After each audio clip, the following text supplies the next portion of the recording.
Kidlat News Updates.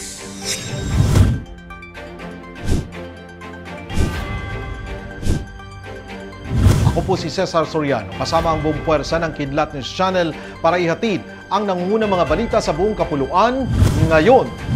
Kinumpirma ng Armed Forces of the Philippines na naging matagumpay ang bagong resupply mission ng BRP Sierra Madre.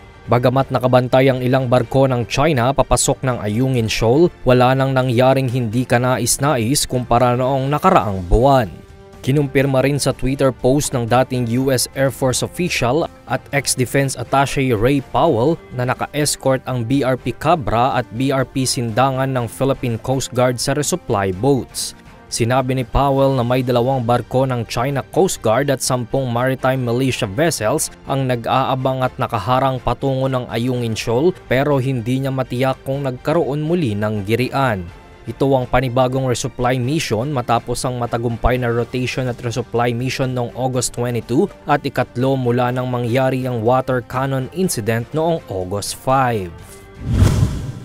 Kinumpirma ng Office of the Presidential Advisor on Peace, Reconciliation and Unity ang pagbaba ng ranking ng Pilipinas sa Global Terrorism Index. Mula sa number 16 noong isang taon, bumaba ang Pilipinas sa number 18 sa ranking ng mga bansang may malaking banta ng terorismo.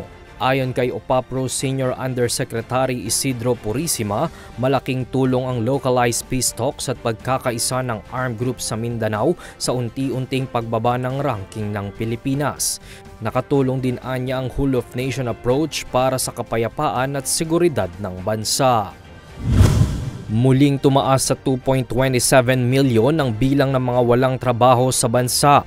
Sa inilabas na Labor Force Survey ng Philippine Statistics Authority ngayong araw, September 8, umakyat sa 4.8% ang unemployment rate noong Hulyo na pinakamataas sa nakalipas na 5 buwan.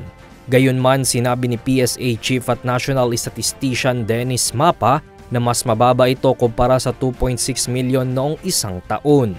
Ayon pa sa PSA, bumaba ang employment rate ng hanggang 95.2% at nagkaroon ng pagtaas sa underemployment na umaabot ng 15.9%.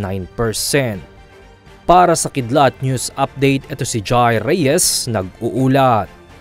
Atin niyo pong natunghayan ang mga headlines sa mga nakalipas na oras. Manatiling nakatutok para sa mga susunod na updates at breaking news. Ako po si Cesar Soriano, kasama niyo sa bawat pagputok ng balita.